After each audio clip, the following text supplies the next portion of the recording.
Puji Tuhan, selamat pagi, selamat Paskah para anak-anak Tuhan yang saat ini sedang menyaksikan video ini. Mari kita masuk dalam doa terlebih dahulu.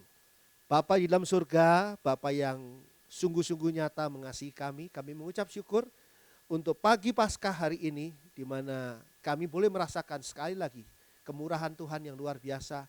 Karena walaupun kami terbatas kondisinya, tapi saat ini kami boleh mendengarkan firman Tuhan melalui video streaming di YouTube ini. Kami mengucap syukur ya Bapa, dan kami mohon sekarang biarlah Engkau sendiri yang akan berfirman, Engkau sendiri akan membagikan berkat yang luar biasa bagi kami pada pagi hari ini, dan semua orang yang saat ini sedang menyaksikan tayangan video ini. Tuhan berkati dia, siapapun dia, Tuhan berkati di dalam kasih sayang dan kemurahan Tuhan. Dan tolong Tuhan agar firman Tuhan boleh ditaburkan di dalam hatinya, dan hatinya adalah hati yang merupakan tanah yang subur untuk benih-benih firman Tuhan. Boleh tertanam, bertumbuh dan berbuah dengan luar biasa. Terima kasih Bapa dalam surga, dan biarlah saat ini hamba-Mu Engkau urapi dengan urapan kuasa Roh-Mu yang kudus. Dan biarlah hamba-Mu ini boleh berbicara, menyampaikan firman Tuhan yang benar sesuai dengan apa yang ada dari dalam hati Tuhan. Terima kasih Bapa, terpuji nama Allah. Di dalam nama Tuhan Yesus kami berdoa dan mengucap syukur. Haleluya, amin. Puji Tuhan. Ya, banyak sekali pelajaran yang kita bisa tarik dari peristiwa Paskah. Hari ini adalah peristiwa kebangkitan Tuhan Yesus yang kita sedang rayakan. Banyak pelajaran yang dapat kita peroleh dari sana. Tapi banyak juga yang diceritakan oleh keempat Injil tentang peristiwa kebangkitan Tuhan Yesus. Pagi hari ini saya mau mengajak kita semua untuk berkonsentrasi, untuk memperhatikan, untuk belajar, menerima berkat Tuhan dari 4 pelajaran istimewa tentang kebangkitan Tuhan Yesus Kristus yang ada di 4 Injil. Mari kita mulai dan kita menerima berkat Tuhan ini. Yang pertama adalah kebangkitan Tuhan Yesus ini menyatakan bahwa Tuhan ini dibangkitkan. Jadi yang pertama adalah Tuhan yang dibangkitkan. Mari buka Matius 28. Kita buka Matius 28 ayat 1 sampai dengan ayat yang ke-6. Matius 28 ayat 1 sampai 6. Setelah hari Sabat lewat, menjelang menyingsingnya fajar pada hari pertama minggu itu, pergilah Maria Magdalena dan Maria yang lain menengok kubur itu. Maka terjadilah gempa bumi yang hebat, sebab seorang malaikat Tuhan turun dari langit dan datang ke batu itu dan menggulingkannya, lalu duduk di atasnya.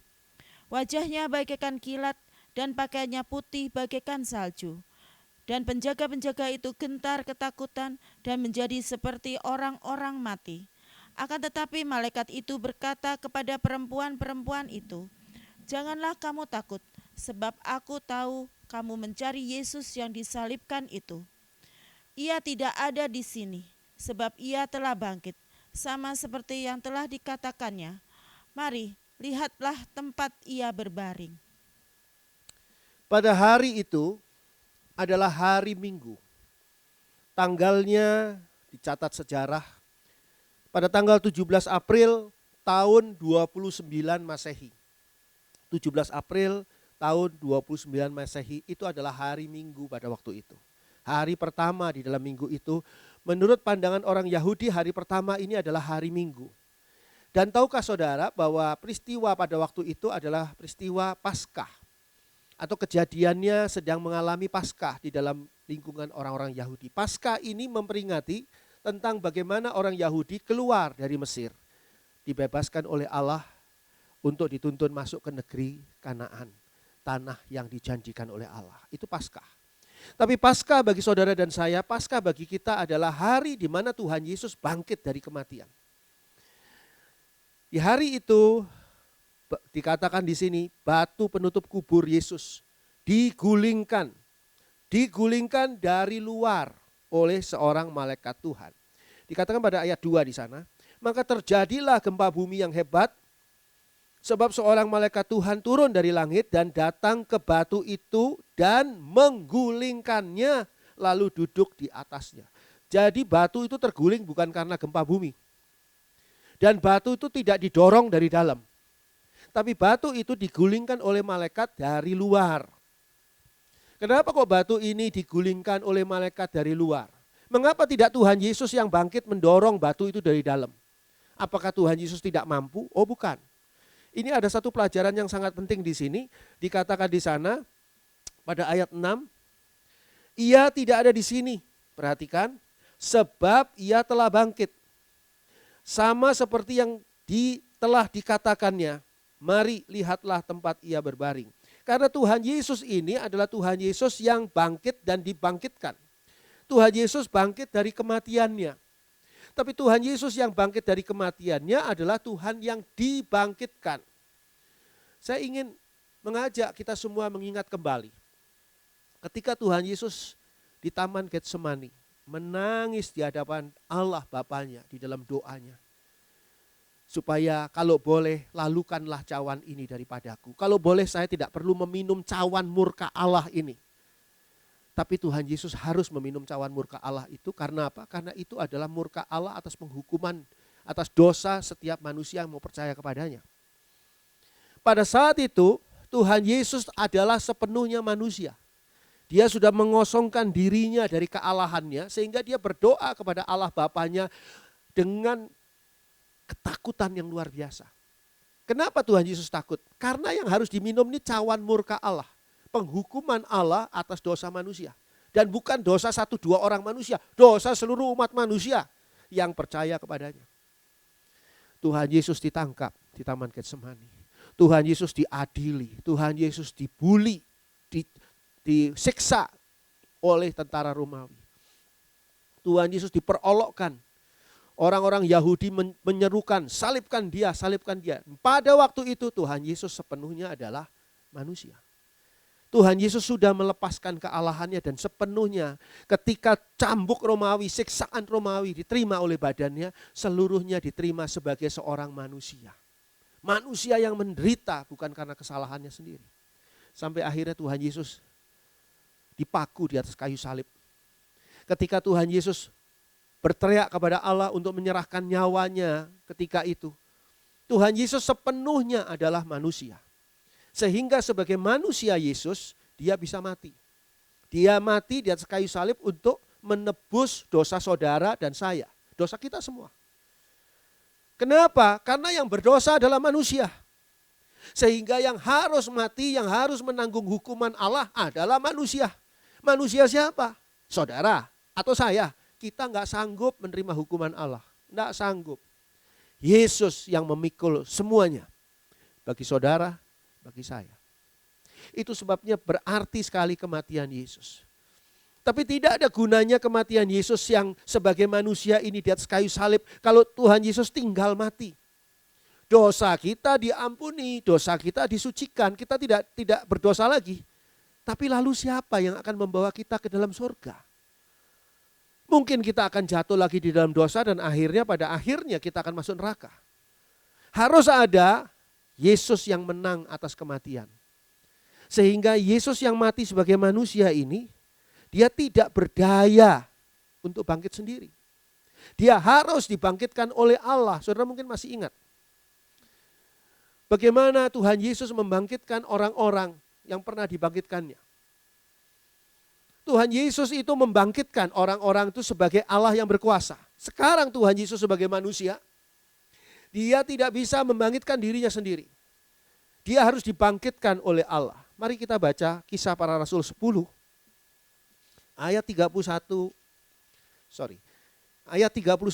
sampai 41. Kisah Para Rasul 10 ayat 39 sampai 41. Kisah Para Rasul 10 ayat 39 sampai 41. Dan kami adalah saksi dari segala sesuatu yang diperbuatnya di tanah Yudea maupun di Yerusalem. Dan mereka telah membunuh dia dan menggantung dia pada kayu salib. Yesus itu telah dibangkitkan Allah pada hari yang ketiga. Dan Allah berkenan bahwa ia menampakkan diri, bukan kepada seluruh bangsa, tetapi kepada saksi-saksi yang sebelumnya telah ditunjuk oleh Allah, yaitu kepada kami yang telah makan dan minum bersama-sama dengan Dia setelah Ia bangkit dari antara orang mati. Kebangkitan Tuhan Yesus adalah sebuah peristiwa nyata, peristiwa yang real. Kebangkitan Tuhan Yesus bukan sebuah peristiwa yang harus dibantu dengan keyakinan kita manusia. Bukan suatu peristiwa yang hanya bisa dipercayai, tapi tidak tahu real atau tidaknya. Kebangkitan Tuhan Yesus tidak terjadi di luar dunia. Kebangkitan Tuhan Yesus terjadi di dalam dunia, di tempat hidup kita. Kejadian ini, peristiwa ini tidak jauh di langit sana, tidak jauh di planet-planet lain atau di awan-awan ataupun di surga. Tidak, di dunia terjadinya. Jadi peristiwa ini peristiwa nyata. Bagaimana bisa dikatakan peristiwa ini peristiwa nyata? Karena peristiwa ini disaksikan oleh para murid Yesus. Dan para murid Yesus ini bukan hanya 12 orang atau 11 orang pada waktu itu, bukan. Tapi murid Yesus ini begitu banyak. Tuhan Yesus sudah mengangkat banyak muridnya yang baru dan banyak orang yang menjadi murid Tuhan Yesus. Udah banyak orang. Dan pada ayat 41 dikatakan di sini dari Kisah Para Rasul 10, dikatakan dari di sini, bukan seluruh bangsa, bukan kepada seluruh bangsa, tetapi kepada saksi-saksi yang sebelumnya telah ditunjuk oleh Allah, yaitu kepada kami yang telah makan dan minum bersama-sama dengan Dia setelah Ia bangkit dari antara orang mati. Jadi kalau kita lihat di sini, para murid ini menjadi saksi hidup dari kebangkitan Tuhan Yesus. Dan Tuhan Yesus yang mati sebagai manusia tidak punya kemampuan untuk bangkit. Sehingga kuasa Allah yang membangkitkan Dia. Ini juga menunjukkan satu perkara. Allah berkenan pada penebusan Yesus atas manusia yang percaya kepadanya. Allah berkenan. Sebab kalau Allah tidak berkenan, Yesus tetap berada di dalam kematian. Tadi dikatakan pada ayat 39 dan selanjutnya, dan kami adalah saksi dari segala sesuatu yang diperbuatnya di tanah Yudea maupun di Yerusalem, dan mereka telah membunuh Dia dan menggantung Dia pada kayu salib. Yesus itu telah, perhatikan ayat 40, Yesus itu telah dibangkitkan Allah pada hari yang ketiga. Yesus itu telah dibangkitkan Allah pada hari yang ketiga. Hari yang pertama adalah Jumat Agung. Kemarin sudah kita rayakan kematian Tuhan Yesus. Hari kedua adalah hari Sabtu, di mana Tuhan Yesus ada di dalam kubur. Hari yang ketiga, dikatakan di sini, Yesus telah dibangkitkan Allah pada hari yang ketiga. Hari yang ketiga adalah hari pertama, yaitu hari Minggu, yaitu hari Paskah. Dan Allah, perhatikan, berkenan bahwa Ia menampakkan diri. Jadi ini adalah atas perkenanan Allah pada penebusan Yesus pada manusia yang percaya kepadanya. Sehingga Allah tidak membiarkan Tuhan Yesus tetap berada di dalam kematian. Tapi Tuhan Yesus dibangkitkan oleh Allah karena Allah berkenan. Dan ini juga yang akan terjadi pada saudara dan saya. Kalau Allah tidak berkenan kepada kita pada saat kita mati, ya sudah tinggal mati saja. Pada saat kita mengalami kematian di dalam neraka, ya sudah habis di sana kita. Tapi Allah berkenan akan pertobatan kita. Allah berkenan akan penebusan Tuhan Yesus atas kita yang mau percaya kepadanya. Dan ini terjadi, Allah berkenan untuk membangkitkan saudara dan saya. Mari kita baca pada Kolose 2 ayat 12. Kolose 2 ayat yang ke-12. Kolose 2 ayat 12. Karena dengan Dia kamu dikuburkan dalam baptisan, dan di dalam Dia kamu turut dibangkitkan juga oleh kepercayaanmu kepada kerja kuasa Allah yang telah membangkitkan Dia dari orang mati. Sekali lagi, siapa yang membangkitkan Yesus? Dikatakan di sini kuasa Allah. Kuasa Allah yang telah membangkitkan Dia, Yesus, dari antara orang mati. Dan kalau kita berada di dalam Allah, kalau kita berada di dalam Yesus, maka kita akan dibangkitkan bersama dengan Tuhan Yesus. Karena dengan Dia kamu dikuburkan dalam baptisan. Baptisan air itu diawali atau dalam bahasa aslinya adalah baptiso, yaitu adegan atau peristiwa di mana kita dibenamkan di air. Baptiso artinya dibenamkan. Kalau cuma dipercik atau cuma disiram, itu namanya loitron dalam bahasa aslinya. Seperti ketika Tuhan Yesus mencuci kaki murid-murid, itu Tuhan Yesus tidak sedang membaptiso kaki murid-murid, tapi loitron, menyiram kaki murid-murid. Ketika Tuhan Yesus membasuh kaki murid-murid. Tapi di sini adalah baptiso, baptisan. Baptisan ini adalah gambaran di mana kita mati bersama dengan Yesus ketika kita masuk dalam air. Tapi ketika kita keluar dari air, maka kita digambarkan sebagai hidup, mengalami satu hidup yang baru bersama dengan Tuhan Yesus Kristus.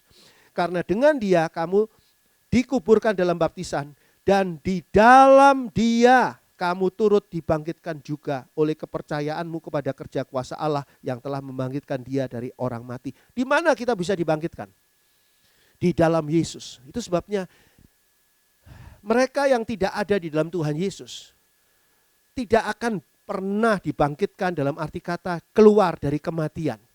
Kematian kekal di dalam neraka. Hanya mereka yang ada di dalam Yesus. Oleh sebab itu pastikan, saudara dan saya, kita harus memastikan bahwa kita berada di dalam Tuhan Yesus. Bukan hanya sebagai seorang Kristen, tapi kita sebagai orang yang benar-benar berada di dalam Tuhan Yesus Kristus. Tuhan Yesuslah tempat tinggal kita. Tuhan Yesuslah tempat kita berada di mana kita akan dibangkitkan. Karena dikatakan di sini, oleh kepercayaanmu kepada kerja kuasa Allah. Di situ dibutuhkan iman. Dibutuhkan iman benar-benar bahwa aku akan dibangkitkan, dan itu karena Tuhan Yesus telah dibangkitkan. Jadi penting sekali peristiwa Paskah ini. Peristiwa Paskah ini tentang kebangkitan Tuhan Yesus, betul. Tapi peristiwa Paskah ini mau menggambarkan dan mengingatkan kepada kita supaya kita beriman bahwa saudara dan saya akan dibangkitkan oleh kuasa Allah di dalam Tuhan Yesus Kristus. Yang pertama adalah Tuhan yang dibangkitkan. Sekarang kita lihat yang kedua. Pelajaran penting apa, pelajaran istimewa apa dari keempat Injil ini. Pertama tadi sudah dari Injil Matius. Sekarang yang kedua kita akan pindah ke Injil Markus. Tuhan yang dibangkitkan ini adalah Tuhan yang menampakkan diri. Mari kita baca Markus 16 ayat 9 sampai dengan ayat 14.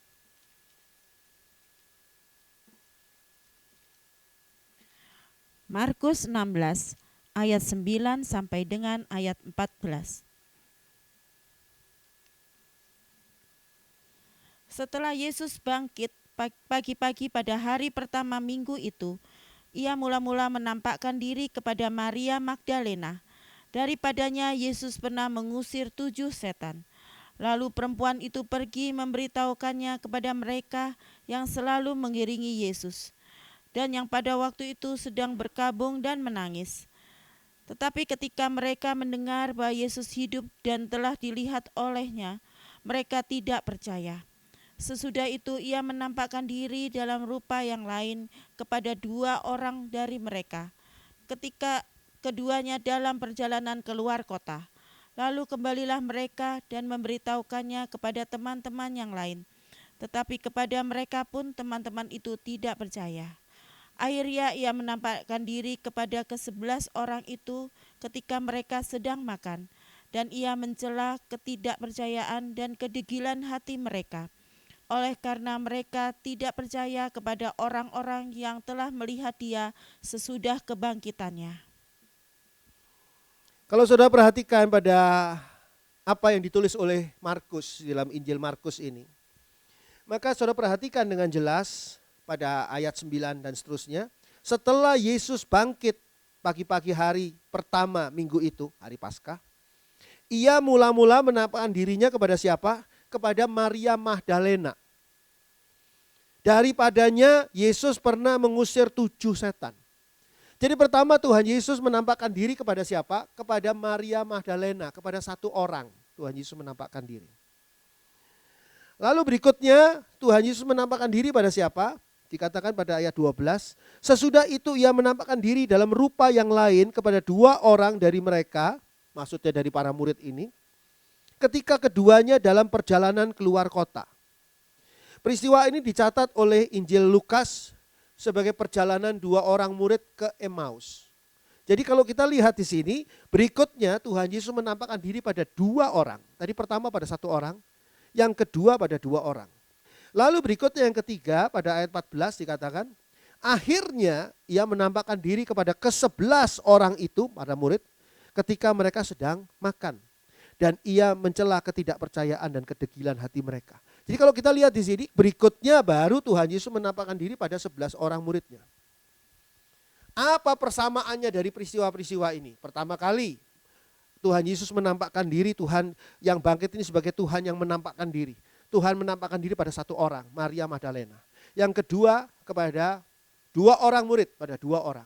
Yang ketiga pada 11 orang murid. Apa persamaannya? Dikatakan di sini, mereka yang sudah melihat penampakan Tuhan Yesus, mereka menceritakannya kepada murid yang lain. Dikatakan pada ayat 10. Lalu perempuan itu, Maria Magdalena, pergi memberitahukannya kepada mereka yang selalu mengiringi Yesus dan yang pada waktu itu sedang berkabung dan menangis. Jadi ada respon, orang yang bertemu dengan Tuhan Yesus, orang yang mendapatkan penampakan dari Tuhan Yesus, ada dorongan untuk menceritakannya kepada orang lain tentang kebangkitan Yesus. Tapi ayat 11, tetapi ketika mereka mendengar bahwa Yesus hidup dan telah dilihat olehnya, apa reaksi mereka? Bersukacita, memuji Tuhan, gembira. Oh tidak, reaksi mereka adalah mereka tidak percaya. Ini Maria Magdalena bukan bicara pada orang lain loh, pada murid-murid Yesus yang sedang sedih karena kematian Yesus. Ketika diberitahu bahwa Yesus sudah bangkit, kata Maria Magdalena. Mereka bukannya gembira, tapi mereka tidak percaya. Berikutnya, ketika Tuhan Yesus sudah menampakkan diri pada 2 orang dalam perjalanan ke Emmaus. Ayat 13. Lalu kembalilah mereka dan memberitahukannya kepada teman-teman yang lain. Teman-teman yang lain adalah para murid yang lain. Tetapi kepada mereka pun teman-teman itu tidak percaya. Memang luar biasa ya. Setan iblis menipu manusia untuk lebih percaya kepada berita bohong, kepada berita hoax, kepada berita-berita yang tidak benar, kepada berita-berita yang menyesatkan. Tapi ketika menerima berita yang harusnya mereka percayai, berita yang benar, berita yang di dalamnya punya kekuatan yang luar biasa, mereka menolak. Caranya menolak bagaimana? Tidak percaya. Saya ingin bertanya kepada kita semua. Apakah saudara percaya bahwa Tuhan Yesus sungguh-sungguh sudah bangkit 2000 tahun yang lalu? Apakah saudara percaya? Karena pada waktu itu para murid yang begitu dekat dengan Yesus pun pada waktu itu, di zaman Yesus benar-benar sudah bangkit sebagai peristiwa yang nyata, mereka tidak percaya. Apakah saudara sungguh-sungguh percaya bahwa Yesus ini sudah bangkit? Bagi saudara yang tidak percaya bahwa Yesus ini sudah bangkit, bagi saudara yang masih meragukan bahwa Tuhan Yesus itu sudah bangkit, sungguh kasihan nasib saudara. Karena saudara tidak pernah mendapatkan peristiwa kemenangan akan kebangkitan Tuhan Yesus. Mungkin saudara percaya pada kematian Tuhan Yesus. Tapi apakah saudara percaya dengan kebangkitan Tuhan Yesus? Ini hal penting. Saudara sudah merayakan Paskah bertahun-tahun.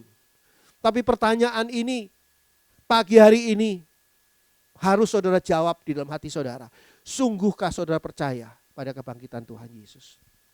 Para murid ini tidak percaya. Itu sebabnya kepada para murid yang tidak percaya ini, Tuhan Yesus katakan bagaimana? Ia, ayat 14 bagian tengah, ia mencela ketidakpercayaan dan kedegilan hati mereka. Oleh karena mereka tidak percaya kepada orang-orang yang telah melihat dia sesudah kebangkitannya. Mereka sudah mendapat kesaksian bukan dari satu orang saja.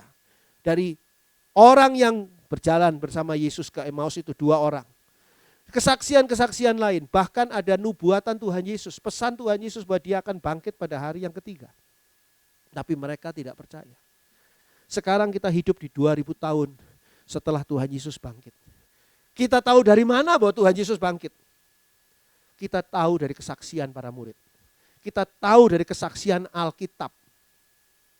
Betapa degilnya hati kita kalau kita tidak percaya pada kesaksian mereka yang sudah melihat Yesus. Ini adalah satu hal yang perlu kita perhatikan. Bahwa Yesus ini adalah Tuhan yang benar-benar bangkit dan dia adalah Tuhan yang sudah menampakkan diri. Apa artinya? Apa maknanya Tuhan yang menampakkan diri? Kejadian 17 ayat 1 dan ayat 2.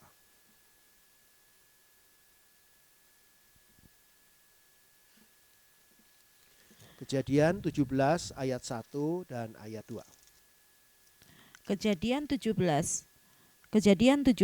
ayat 1 dan 2. Ketika Abram berumur 99 tahun, maka Tuhan menampakkan diri kepada Abram dan berfirman kepadanya, "Akulah Allah yang Maha Kuasa, hiduplah di hadapanku dengan tidak bercela. Aku akan mengadakan perjanjian antara aku dan engkau, dan aku akan membuat engkau sangat banyak." Kita masih ingat kisahnya Abram. Abram yang sudah sangat lanjut umurnya ini, sudah sangat tua, belum punya anak. Padahal Allah menjanjikan Abram ini akan memiliki keturunan, yaitu bangsa yang besar. Dan istrinya Sarah sudah menopause, sudah tidak bisa punya anak. Tapi Tuhan tetap katakan dari benihmu, dan Sarah ini istrinya akan melahirkan bangsa yang besar. Dan kita tahu kisahnya bahwa Abram akhirnya diberi oleh Tuhan Ishak anaknya pada usia 100 tahun.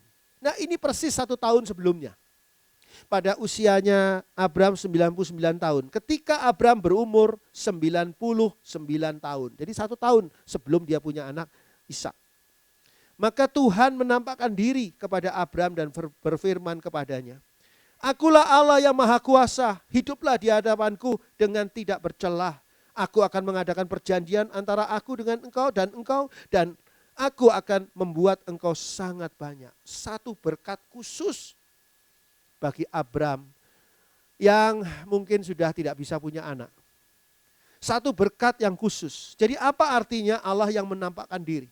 Apa artinya Tuhan yang menampakkan diri kepada umatnya? Ini menunjukkan adanya berkat yang khusus yang akan diberikan oleh Tuhan kepada umatnya. Saya ingin beritahukan pada saudara, di akhir zaman ini banyak sekali berita-berita yang memang kelihatannya sebagai fakta. Tapi kalau kita memahami Alkitab, itu adalah hal yang tidak benar.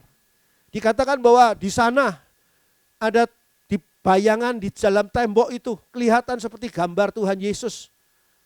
Lalu semua orang datang ke depan tembok itu dan mulai berdoa di depan tembok yang ada gambar bayang-bayang Tuhan Yesus. Atau kebetulan awan tersusun demikian rupa seolah-olah menggambarkan seperti Tuhan Yesus yang sedang turun dari surga dan sebagainya. Lalu orang percaya bahwa itu adalah penampakan Allah, penampakan Tuhan.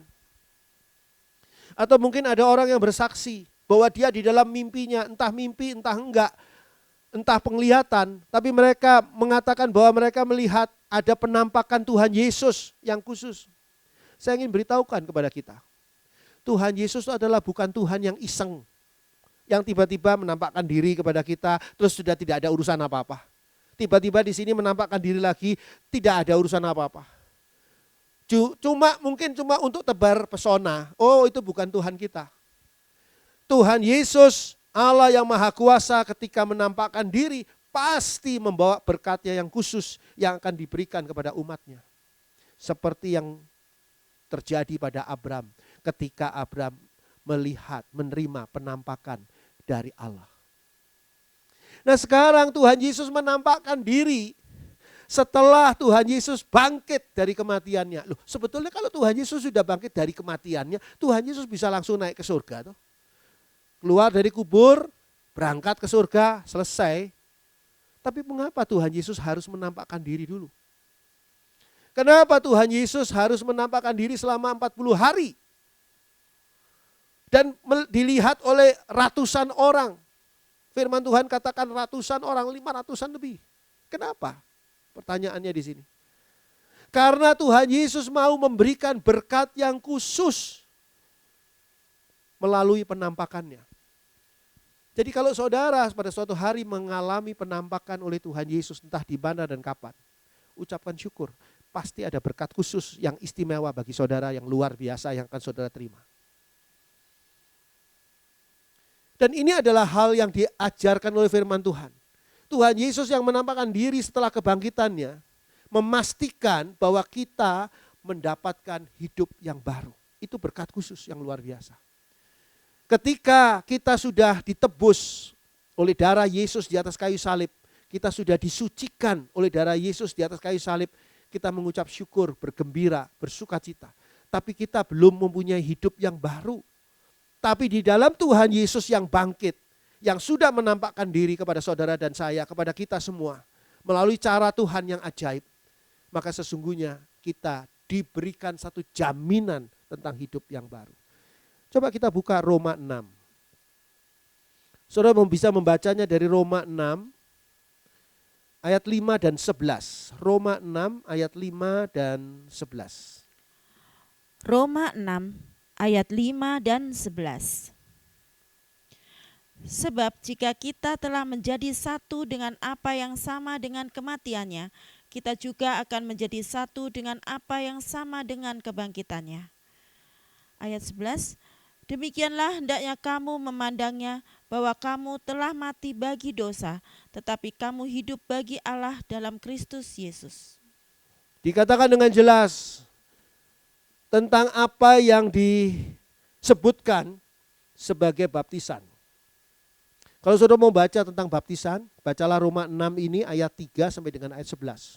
Begitu jelas. Memakai kata asli baptiso yang dibenamkan. Jadi baptiso atau baptisan yang dibenamkan di dalam air, baptisan selam, itu bukan doktrin gereja Pentakosta, bukan. Itu doktrin Alkitab. Di Roma 6 ayat 3 sampai dengan ayat 11 begitu jelas. Gambarannya adalah kita dikuburkan dalam kuburan air. Lalu dikatakan di sini pada ayat 5 tadi, sebab jika kita telah menjadi satu dengan apa yang sama dengan kematiannya, kita juga akan menjadi satu dengan apa yang sama dengan kebangkitannya. Karena kematian dan kebangkitan Tuhan Yesus adalah satu rangkaian yang utuh. Kalau saudara sudah mengalami kematian Tuhan Yesus, maka saudara akan mengalami kebangkitan Tuhan Yesus. Kalau saudara percaya pada kematian Tuhan Yesus, harusnya saudara juga percaya pada kebangkitan Tuhan Yesus. Dan karena kita dibangkitkan di dalam Tuhan Yesus, maka dikatakan pada ayat 11, demikianlah hendaknya kamu memandangnya, bahwa kamu telah mati bagi dosa. Hidup lama kita itu penuh dengan dosa, penuh dengan kebiasaan dosa, penuh dengan kecenderungan dosa. Kita sudah mati dalam hidup yang seperti itu. Tetapi kamu hidup, nah ini hidup yang baru. Hidup yang baru bukan bagi dosa. Hidup yang baru ini bagi Allah dalam Kristus Yesus. Hidup kita yang baru ini adalah hidup bagi Allah, bukan bagi dosa. Itu sebabnya orang yang benar-benar percaya bahwa hidupku ini sudah ditebus oleh Tuhan Yesus dan aku sekarang sudah mengalami kebangkitan Tuhan Yesus. Maka orang tadi akan hidup bagi Allah. Dia tidak mau lagi hidup bagi dosa. Apakah orang tadi masih bisa jatuh dalam dosa? Oh bisa. Tapi dia tidak mau menyerahkan dirinya ke dalam dosa. Dia akan menyerahkan dirinya untuk hidup bagi Allah. Pemahaman ini yang harus kita terima dari Tuhan yang menampakkan diri. Dengan Tuhan menampakkan diri ada jaminan bahwa saudara dan saya akan mengalami satu hidup yang baru. Bahwa di dalam Tuhan Yesus saudara mengalami satu hidup yang baru. Yang lama sudah berlalu, yang baru ini sudah ada, sudah hadir, sudah tersedia, sudah sedang kita jalani saat ini.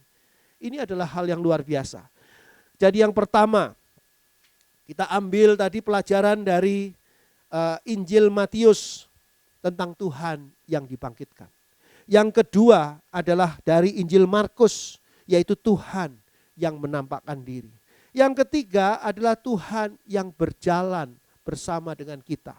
Mari kita buka Lukas. Dari Injil Lukas. Lukas 24 ayat 13 sampai 16. Lalu nanti disambung ayat yang lain. Lukas 24 ayat 13 sampai 16. Lukas 24 ayat 13 sampai 16. Pada hari itu juga 2 orang dari murid-murid Yesus pergi ke sebuah kampung bernama Emmaus yang terletak kira-kira 7 mil jauhnya dari Yerusalem. Dan mereka bercakap-cakap tentang segala sesuatu yang telah terjadi. Ketika mereka sedang bercakap-cakap dan bertukar pikiran, datanglah Yesus sendiri mendekati mereka, lalu berjalan bersama-sama dengan mereka. Tetapi ada sesuatu yang menghalangi mata mereka, sehingga mereka tidak dapat mengenal Dia. Lalu kita teruskan saja. Lukas 24 ayat 27 sampai dengan ayat 31. Lukas 24 ayat 27 sampai dengan 31. Lalu ia menjelaskan kepada mereka apa yang tertulis tentang Dia dalam seluruh kitab suci, mulai dari kitab-kitab Musa dan segala kitab-kitab nabi-nabi. Mereka mendekati kampung yang mereka tuju, lalu ia berbuat seolah-olah hendak meneruskan perjalanannya. Tetapi mereka sangat mendesaknya, katanya, "Tinggallah bersama-sama dengan kami, sebab hari telah menjelang malam dan matahari hampir terbenam." Lalu masuklah ia untuk tinggal bersama-sama dengan mereka.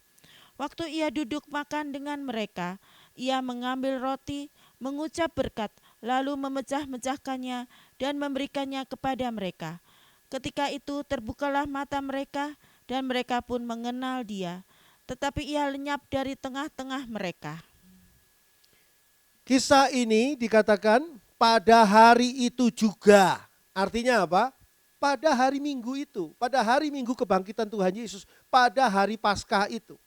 Jadi dari peristiwa kebangkitan Tuhan Yesus ini, terjadi banyak sekali peristiwa yang sangat kaya dengan pengajaran firman Tuhan yang luar biasa. Pada hari itu juga 2 orang dari murid-murid Yesus pergi ke sebuah kampung bernama Emmaus. Mungkin mereka ya pulang kampung itu ke Emmaus. Yang terletak kira-kira 7 mil jauhnya dari Yerusalem. Kenapa kok dicatat sebagai 7 mil? 7 mil ini, perjalanan 7 mil ini adalah perjalanan yang singkat.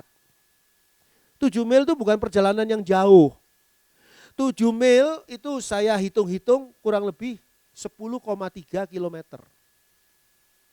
10,3 kilometer, saudara bisa bayangkan 10,3 kilometer itu jarak yang tidak jauh. Jarak berjalan, kalau saudara jalan santai 10,3 kilometer, saudara mungkin belum lelah. Ini adalah sebuah perjalanan singkat. Gambaran apa ini? Gambaran umur saudara dan saya. Gambaran umur manusia yang singkat. Saudara dan saya ini ya kuat-kuatnya paling 80 tahun, 90 tahun kalau sehat. Sangat jarang yang sudah 100 tahun usianya. Ini adalah umur yang sangat singkat. Puji Tuhan kalau saudara masih bisa melihat cucu saudara. Luar biasa kalau saudara masih bisa melihat cicit saudara, anak dari cucu saudara. Oh luar biasa. Tapi rasanya sulit sekali saudara untuk bisa melihat anak dari cicit saudara.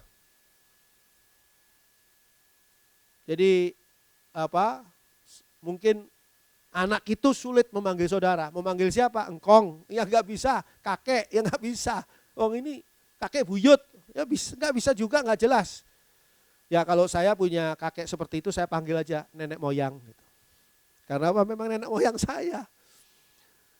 Tapi umur manusia itu singkat seperti perjalanan ke Emmaus. Nah di dalam perjalanan ke Emmaus itu ayat 14 dikatakan begini. Dan mereka bercakap-cakap tentang segala sesuatu yang telah terjadi. Hidup kita yang singkat digambarkan pada ayat 13. Di dalamnya kita tuh selalu membahas tentang topik-topik yang sedang ada. Saudara, di dalam hidup saudara sehari-hari saudara berbisnis tentang bisnis-bisnis yang bisa jalan pada zaman saudara. Bisnis-bisnis pada zaman orang tua saudara mungkin saat ini sudah tidak semuanya bisa berjalan. Atau sudah tidak ada lagi. Sekarang ada bisnis-bisnis baru. Bisnis-bisnis online misalnya, di zaman dulu belum ada. Di zaman orang tua kita belum ada bisnis online. Sekarang kita bisa melakukan usaha online. Jadi apa yang kita bahas dalam hidup kita yang singkat ini? Hidup kita yang singkat ini hanya bisa dijalani dengan membahas topik-topik yang sedang ada. Ada orang yang belajar sejarah tentang topik-topik masa lalu, betul. Tapi untuk apa? Untuk dipelajari guna dipakai pada hari ini. Jadi kita ya jalani hari ini. Hidup kita singkat, kita jalani hari ini. Lalu dikatakan pada ayat 15. Ketika mereka sedang bercakap-cakap dan bertukar pikiran, datanglah Yesus sendiri mendekati mereka. Lalu berjalan bersama-sama dengan mereka. Ini Tuhan yang berjalan bersama dengan kita. Yesus yang hidup, itu tiba-tiba, Yesus yang sudah bangkit, itu tiba-tiba masuk ikut berjalan dengan perjalanan dua orang murid ini. Ini gambaran apa? Gambaran firman Tuhan yang hidup. Firman Tuhan ini hidup loh, penuh dengan kuasa. Firman Tuhan yang hidup masuk dalam kehidupan kita.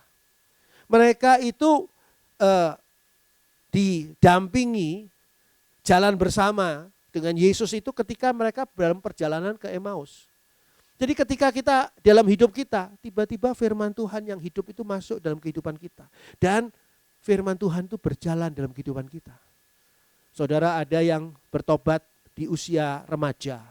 Ada di antara saudara yang bertobat di usia muda. Ada juga yang sudah berusia lebih dewasa, baru bertobat. Artinya baru menerima firman Tuhan yang hidup. Dan sejak saat itu firman Tuhan yang hidup itu berjalan bersama dengan kehidupannya. Ini gambarannya. Lalu kita pindah ke ayat 27. Apa yang terjadi ketika Yesus berjalan dengan mereka? Ayat 27 katakan begini.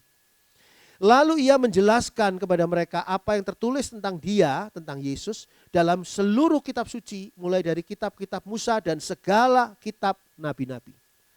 Pada zaman itu belum ada perjanjian baru. Pada zaman itu yang ada adalah perjanjian lama. Perjanjian lama itu adalah kitab-kitab Musa, Taurat, dan juga kitab segala kitab nabi-nabi. Kitab tahu itu di dalam perjanjian lama. Dan Tuhan Yesus menjelaskan semuanya itu di dalam perjalanan. Yesus membuat kita mengerti tentang siapa itu Kristus. Tuhan Yesus membuat kita mengerti tentang firman Tuhan. Apa sebabnya kisah Tuhan Yesus yang ada di dalam perjanjian baru tidak membuat perjanjian lama tidak ada gunanya? Perjanjian lama tetap ada gunanya. Buktinya apa? Buktinya Tuhan Yesus sendiri menjelaskan tentang perjanjian lama kepada dua orang yang menuju ke Emmaus. Kalau perjanjian lama ini yang isinya kitab Taurat dan kitab para nabi itu tidak ada gunanya, Yesus tidak akan buang waktu untuk menjelaskan kitab yang tidak ada gunanya. Ini ada gunanya. Tujuannya apa? Dikatakan di sana pada ayat 27. Ia menjelaskan kepada mereka apa yang tertulis tentang dia, tentang Yesus di dalam seluruh kitab suci, mulai dari kitab-kitab Musa dan segala kitab nabi-nabi. Artinya apa? Semua kitab-kitab itu menulis tentang Yesus. Saudara bisa membaca Yesus dari kitab Kejadian. Saudara bisa membaca Yesus dari kitab Keluaran. Saudara bisa membaca Yesus dari kitab-kitab Mazmur. Saudara bisa membaca Tuhan Yesus dari kitab Yesaya, Yeremia, dari semua kitab di perjanjian lama. Saudara bisa membaca tentang Yesus. Nggak mengerti kan kita? Sulit kan? Tuhan Yesus menjelaskan.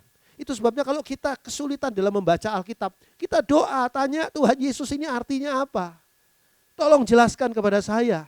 Karena Tuhan Yesus sedang berjalan dalam hidup saudara, mendampingi saudara untuk menjelaskan tentang siapa dirinya.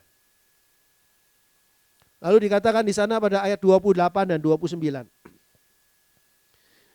Mereka mendekati kampung yang mereka tuju, lalu ia berbuat seolah-olah hendak meneruskan perjalanannya.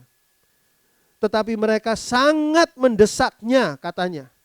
Tinggallah bersama-sama dengan kami, sebab hari telah menjelang malam dan matahari hampir terbenam. Lalu masuklah ia untuk tinggal bersama-sama dengan mereka. Pada ayat 28 dan 29 menunjukkan apa? Dalam perjalanan hidup kita yang membahas tentang hal-hal yang hari ini, tentang sesuatu yang hari ini, Tuhan Yesus sebagai firman Tuhan masuk dalam kehidupan kita, menjelaskan tentang segala sesuatu tentang Tuhan Yesus melalui semua kitab-kitab yang ada dalam perjanjian lama. Lalu dikatakan di sini, kita perlu untuk membuat firman Tuhan mau tinggal di hati kita. Jangan biarkan firman Tuhan numpang lewat. Jangan biarkan Yesus cuma lewat saja di depan rumah kita, di depan hidup kita. Tapi biarlah firman Tuhan, Tuhan Yesus yang bangkit itu mau tinggal dalam hati kita. Itu yang dijelaskan di sini pada ayat 28 dan 29. Sehingga kedua orang ini menahan Yesus. Tuhan Yesus, mampirlah, ini sudah hampir malam, ayo masuklah. Dan Tuhan Yesus mau masuk. Kalau saudara mau menahan firman Tuhan untuk mau tinggal dalam hati saudara, pasti firman Tuhan akan masuk dan tinggal dalam hati saudara. Jangan dengarkan firman Tuhan hanya sepintas lalu. Sambil masak lah, sambil nyetir lah, sambil apa, sambil kerjaan lain. Saudara gak bisa konsentrasi. Konsentrasi pada firman Tuhan. Ambil firman Tuhan, masukkan dalam hati saudara. Jangan mau kehilangan kesempatan yang luar biasa itu. Ayat 30. Waktu ia duduk makan dengan mereka, ia mengambil roti, mengucap berkat, lalu memecah-mecahkannya dan memberikannya kepada mereka. Yesus melaksanakan perjamuan kudus dalam kehidupan saudara dan saya. Itu sebabnya mengapa di dalam Paskah ini kita perlu melaksanakan perjamuan kudus. Karena Yesus melaksanakan perjamuan kudus bersama dengan dua murid yang pergi ke Emmaus. Tuhan Yesus mengadakan perjamuan kudus di sana. Agar apa? Agar kita bisa hidup dalam tubuh Yesus, dalam darah Tuhan Yesus. Itu hakikat perjamuan kudus. Lalu ayat yang ke-31 mengatakan begini. Ketika itu terbukalah mata mereka dan mereka pun mengenal Dia. Tetapi ia lenyap dari tengah-tengah mereka. Firman Tuhan dan perjamuan kudus membuat mata rohani kita dapat mengenal Yesus. Orang yang menerima, menyimpan, memiliki firman Tuhan dalam hatinya. Orang yang sungguh-sungguh hidup di dalam perjamuan kudus, hidup dalam tubuh Yesus dan darah Yesus. Orang itu tidak bisa ditipu oleh Yesus palsu. Oleh Kristus palsu di akhir zaman, tidak bisa. Orang itu pasti akan bisa mengenal Yesus yang sejati. Dikatakan tadi pada ayat 31. Ketika itu terbukalah mata mereka dan mereka pun mengenal Dia. Tadinya kita mungkin tidak terlalu mengenal Yesus. Tapi setelah firman Tuhan kita masukkan, kita simpan dalam hati kita. Dan tubuh Yesus dan darah Yesus kita ambil sebagai tempat hidup kita. Maka di sanalah kita bisa mengenal Yesus yang asli. Hati-hati, sekarang ini adalah akhir zaman. Banyak Kristus palsu. Banyak firman Tuhan yang kelihatannya benar tapi sesungguhnya palsu. Hati-hati. Bagaimana kita bisa membedakannya? Ketika kita punya firman Tuhan yang benar dan kita punya tubuh Yesus dan darah Yesus dari perjamuan kudus. Ini adalah hal yang luar biasa. Mari saya ajak saudara membuka untuk Tuhan yang berjalan bersama kita. Poin yang ketiga, Mazmur 23 ayat 1 sampai dengan ayat 4. Mazmur 23 ayat 1 sampai 4. Mazmur Daud. Tuhan adalah gembalaku, takkan kekurangan aku. Ia membaringkan aku di padang yang berumput hijau. Ia membimbing aku ke air yang tenang. Ia menyegarkan jiwaku. Ia menuntun aku di jalan yang benar oleh karena namanya. Sekalipun aku berjalan dalam lembah kekelaman, aku tidak takut bahaya, sebab Engkau besertaku. Gadamu dan tongkatmu, itulah yang menghibur aku. Tuhan yang berjalan bersama kita. Pertanyaannya, apakah Tuhan sungguh mau berjalan bersama kita di sepanjang hidup kita? Tuhan yang berjalan bersama kita ini adalah Tuhan yang berjalan bersama kita di dalam sepanjang kehidupan kita. Apakah Tuhan mau? Oh, Tuhan mau. Apa sebabnya? Karena Dia adalah gembala yang baik. Tuhan pasti berjalan bersama saudara dan saya. Tuhan pasti berjalan bersama dengan kita karena Dia adalah gembala yang baik. Ayat 1 mengatakan begini, Mazmur Daud. Tuhan adalah gembalaku, takkan kekurangan aku. Kalau saudara berjalan bersama dengan Tuhan Yesus, saudara tidak akan pernah kekurangan apapun dalam kehidupan saudara. Saudara akan selalu merasa puas dengan kehidupan saudara. Saudara akan selalu merasa bersyukur dengan apapun yang saudara jalani dan alami dan saudara terima dalam hidup saudara. Tidak ada omelan, tidak ada komplain, tidak ada marah dan sebagainya dalam hidup saudara. Tidak ada protes. Yang ada adalah ucapan syukur karena Dia adalah gembala yang baik, takkan kekurangan aku. Dan sebagai domba, kita tidak tahu di mana tempat berbaring yang baik dan aman. Kalau kita berbaring sembarangan, serigala akan menerkam kita sebagai domba. Kita tidak tahu berbaring di mana yang paling aman dan kita tidak tahu di mana air yang tenang. Sebab kalau kita salah memilih, yang kita terima adalah bukan air yang tenang, tapi air yang bergelombang dan akan menenggelamkan kita. Tapi dikatakan ayat 2, Ia membaringkan aku di padang yang berumput hijau. Dia tahu persis di mana kita harus berbaring, di rumput hijau. Ia membimbing aku ke air yang tenang. Itu sebabnya hidup kita harus dipimpin oleh Tuhan. Jangan pakai pilihan kita sendiri, tapi minta Tuhan. Tuhan, Kau kan berjalan bersama aku. Mari Tuhan tunjukkan di mana air yang tenang. Dan bagaimana aku harus menikmati kehidupan yang Tuhan beri ini, supaya hati kita meluap dengan ucapan syukur. Tuhan berjalan bersama kita. Tuhan yang berjalan bersama kita, Dia akan, dikatakan pada ayat 3, Ia menyegarkan jiwaku. Sehingga saudara akan mengalami kesegaran jiwa saudara. Dan saudara akan dituntun, dikatakan di sini, Ia menuntun aku di jalan yang benar oleh karena namanya. Tuhan akan menuntun kita di jalan yang benar. Bukan di jalan yang kelihatannya seperti benar, tapi ujungnya menuju pada maut. Oh bukan. Tapi jalan yang benar yang nanti di ujungnya masuk di dalam surga bersama dengan Tuhan Yesus. Tuhan adalah gembala yang baik. Bersama dengan Tuhan Yesus yang berjalan bersama dengan kita, kita pasti akan disegarkan jiwa kita.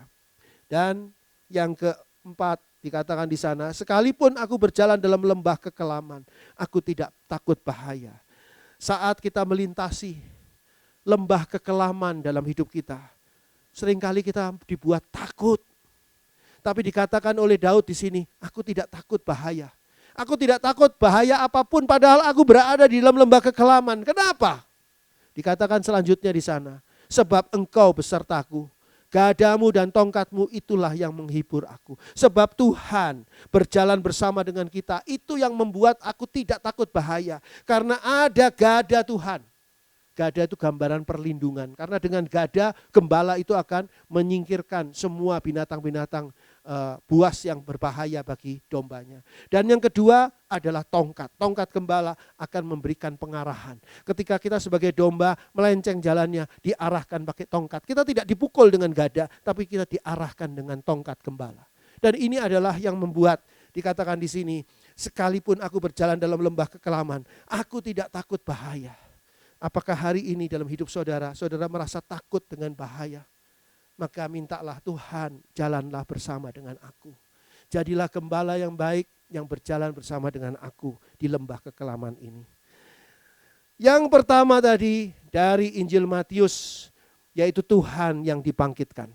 Yang kedua adalah dari Injil Markus, yaitu Tuhan yang menampakkan diri. Yang ketiga adalah Tuhan yang berjalan bersama kita, diambil dari Injil Lukas. Dan sekarang yang terakhir, yang keempat, Tuhan yang berpesan. Tuhan yang bangkit, Tuhan ini Tuhan yang berpesan. Yohanes 21 kita lihat dari Injil Yohanes. Yohanes 21 ayat 15 sampai dengan ayat 17. Yohanes 21 ayat 15 sampai dengan 17. Sesudah sarapan, Yesus berkata kepada Simon Petrus, Simon anak Yohanes, apakah engkau mengasihi aku lebih daripada mereka ini? Jawab Petrus kepadanya, benar Tuhan, engkau tahu bahwa aku mengasihi engkau. Kata Yesus kepadanya, gembalakanlah domba-dombaku. Kata Yesus pula kepadanya untuk kedua kalinya, Simon anak Yohanes, apakah engkau mengasihi aku? Jawab Petrus kepadanya, benar Tuhan, engkau tahu bahwa aku mengasihi engkau. Kata Yesus kepadanya, gembalakanlah domba-dombaku. Kata Yesus kepadanya untuk ketiga kalinya, Simon anak Yohanes, apakah engkau mengasihi aku? Maka sedih hati Petrus karena Yesus berkata untuk ketiga kalinya, "Apakah engkau mengasihi aku?" Dan ia berkata kepadanya, "Tuhan, engkau tahu segala sesuatu. Engkau tahu bahwa aku mengasihi engkau." Kata Yesus kepadanya, "Gembalakanlah domba-dombaku." Ada pesan Tuhan Yesus yang disampaikan di dalam apa yang kita baca ini kepada Simon Petrus. Tetapi sesungguhnya disampaikan kepada kita semua. Pertanyaannya adalah apakah kita mengasihi Yesus? Tuhan Yesus bertanya pada saudara dan saya, apakah kita mengasihi Yesus? Kasih Yesus kepada kita tidak bisa disangsikan lagi. Karena dia sudah mati dan kayu salib menebus dosa saudara dan saya, dan dia sudah bangkit untuk memberikan satu hidup yang baru bagi kita. Tapi kasih kita kepada Tuhan Yesus, apakah benar kita mengasihi Tuhan Yesus? Ini yang masih dipertanyakan. Kalau benar kita mengasihi Tuhan Yesus, ada pesan Tuhan Yesus. Gembalakanlah domba-dombaku. Tuhan Yesus punya domba-domba di sekeliling saudara dan saya. Mungkin saudara berpikir, gembalakanlah domba-dombaku, itu berarti tugasnya gembala, tugasnya pendeta. Oh betul, secara formal itu tugasnya gembala, tugasnya pendeta. Tapi bukankah saudara dan saya, kita sama-sama diangkat untuk menggembalakan domba-domba Kristus? Sehingga ketika saudara dan saya berada di dalam gereja, tanggung jawabnya itu bukan hanya tanggung jawab pendeta atau gembala. Tanggung jawab itu adalah tanggung jawab saudara juga sebagai jemaat saling menjadi gembala bagi yang lain. Kalau saudara melihat ada saudara yang lain, ada teman yang lain, ada keluarga yang lain yang tidak hadir di dalam ibadah, mungkin saudara bisa tanyakan kenapa.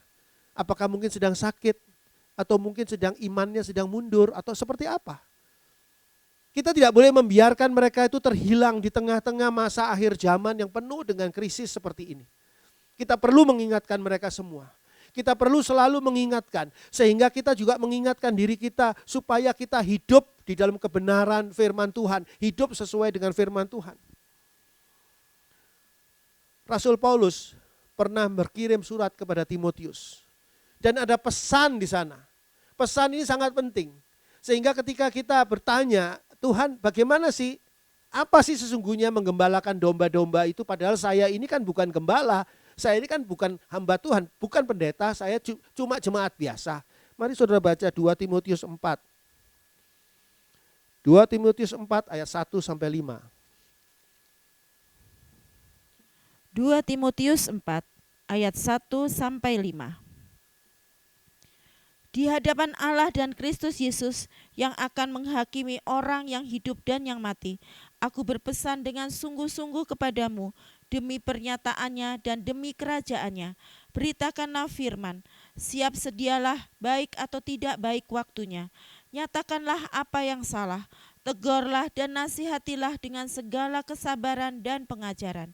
Karena akan datang waktunya, orang tidak dapat lagi menerima ajaran sehat, tetapi mereka akan mengumpulkan guru-guru menurut kehendaknya untuk memuaskan keinginan telinganya. Mereka akan memalingkan telinganya dari kebenaran dan membukanya bagi dongeng. Tetapi kuasailah dirimu dalam segala hal, sabarlah menderita, lakukanlah pekerjaan pemberita Injil, dan tunaikanlah tugas pelayananmu. Ini adalah pesan dari Rasul Paulus kepada Timotius. Satu pesan yang penting bagi gereja Tuhan di akhir zaman. Penting bagi saudara dan saya yang mengasihi Tuhan Yesus. Kalau engkau mengasihi Tuhan Yesus, apa buktinya? Mengasihi Tuhan Yesus adalah gembalakanlah domba-domba yang Tuhan Yesus percayakan kepada kita. Di hadapan Allah, kata Rasul Paulus ayat 1. Dan Kristus Yesus yang akan menghakimi orang yang hidup dan yang mati. Aku berpesan dengan sungguh-sungguh kepadamu. Aku berpesan dengan sungguh-sungguh kepadamu demi penyataannya dan demi kerajaannya. Pesannya apa? Titik 2 di sana di akhir dari ayat 1. Beritakanlah firman. Saudara dan saya harus memberitakan firman. Saudara tidak harus berkhotbah, tapi saudara bisa membagikan berkat firman Tuhan yang saudara terima kepada teman-teman saudara. Saudara bisa mengajak mereka untuk datang ke gereja, untuk bisa menikmati berkat Tuhan bersama. Dengan teman-teman saudara, dengan keluarga saudara yang saat ini belum mengerti firman dan belum mendapat berkat yang datangnya dari firman Tuhan. Saudara bisa menyatakan firman Tuhan melalui perbuatan saudara. tingkah laku saudara yang menyatakan firman Tuhan. Beritakanlah firman, siap sedialah, baik atau tidak baik waktunya. Nyatakanlah apa yang salah, tegurlah dan nasihatilah dengan segala kesabaran dan pengajaran. Bukan dengan kemarahan, dengan kasar. Oh bukan, dengan kesabaran dan pengajaran. Karena akan datang waktunya, dikatakan di sini. Akan datang waktu dan sekarang sudah datang waktunya, yaitu pada akhir zaman ini. Orang tidak dapat lagi menerima ajaran sehat. Orang banyak tertipu oleh kuasa kegelapan. Tetapi mereka akan mengumpulkan guru-guru menurut kehendaknya untuk memuaskan keinginan telinganya. Jadi khotbahnya khotbah pesanan, hamba Tuhannya dipilih. Hamba Tuhannya harus khotbah tentang ini karena saya lagi pengen dengar tentang ini. Mereka akan memalingkan telinganya dari kebenaran dan membukanya bagi dongeng. Tiba-tiba mereka menutup telinganya untuk kebenaran. Tidak mau menerima kebenaran, tapi mereka menerima segala sesuatu yang tidak benar. Dikatakan di sini sebagai dongeng. Tetapi ayat 5, kuasailah dirimu dalam segala hal. Jangan kita secara emosional kita meledak, tidak menguasai diri kita ketika kita berhadapan dengan satu situasi yang sulit. Kuasailah dirimu dalam segala hal. Sabarlah menderita. Lakukanlah pekerjaan pemberita Injil dan tunaikanlah tugas pelayananmu. Kita semua harus punya pelayanan. Saudara yang sudah bergereja tapi saudara belum punya pelayanan, ambillah pelayanan. Sesederhana apapun pelayanan itu, mungkin saudara cuma hanya menyusun kursi-kursi gereja, hanya membersihkan kursi-kursi gereja atau membersihkan lantai gereja dan sebagainya, itu sudah pelayanan. Pelayanan itu berharga ketika saudara sungguh-sungguh menjalaninya untuk Tuhan, bukan untuk manusia, bukan untuk pendeta, bukan untuk gereja, tapi untuk Tuhan. Saudara lakukanlah itu. Dan dengan cara seperti itu saudara sudah ikut di dalam menggembalakan domba-dombaku. Ada 4 pelajaran penting pada pagi hari ini. Pertama, Tuhan yang dibangkitkan. Yang kedua adalah Tuhan yang menampakkan diri. Yang ketiga adalah Tuhan yang berjalan bersama dengan kita. Yang keempat adalah Tuhan yang berpesan. Tuhan Yesus memberkati kita semua. Puji Tuhan, selamat Paskah. Mari saya ajak kita semua untuk kita masuk di dalam doa dan menerima berkat Tuhan. Bapa di dalam surga, kami mengucap syukur bahwa Tuhan Yesus tidak tinggal mati. Tuhan Yesus bangkit dan kebangkitan Tuhan Yesus mengalahkan maut. Kebangkitan Tuhan Yesus menyatakan kepada dunia ini bahwa semuanya berada di bawah kuasa kaki Tuhan Yesus yang luar biasa.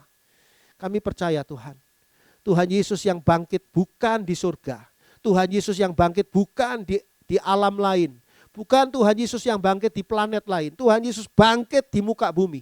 Untuk menyatakan kepada kita semua bahwa kuasa kebangkitannya adalah bagi kita, bagi kami semua manusia yang mau percaya kepadanya. Pagi hari ini kami mau memperbarui iman kami kepada Tuhan Yesus yang bangkit. Kami percaya akan kebangkitan Tuhan Yesus berlaku atas hidup kami sehingga kuasa kebangkitan menguasai hidup kami. Dan hidup kami mulai dari saat ini bukan hidup untuk dosa, tapi kami hidup untuk kemuliaan Allah.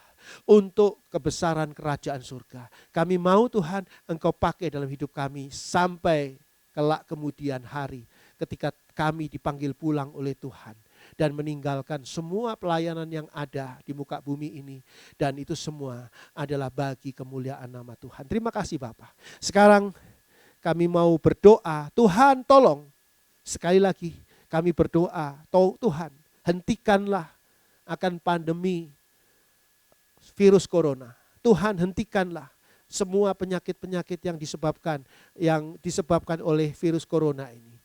COVID-19 ini Tuhan hentikan kuasanya. Tuhan sembuhkan mereka yang sudah terkena. Dan Tuhan halangi mereka yang sampai pada saat ini masih sehat.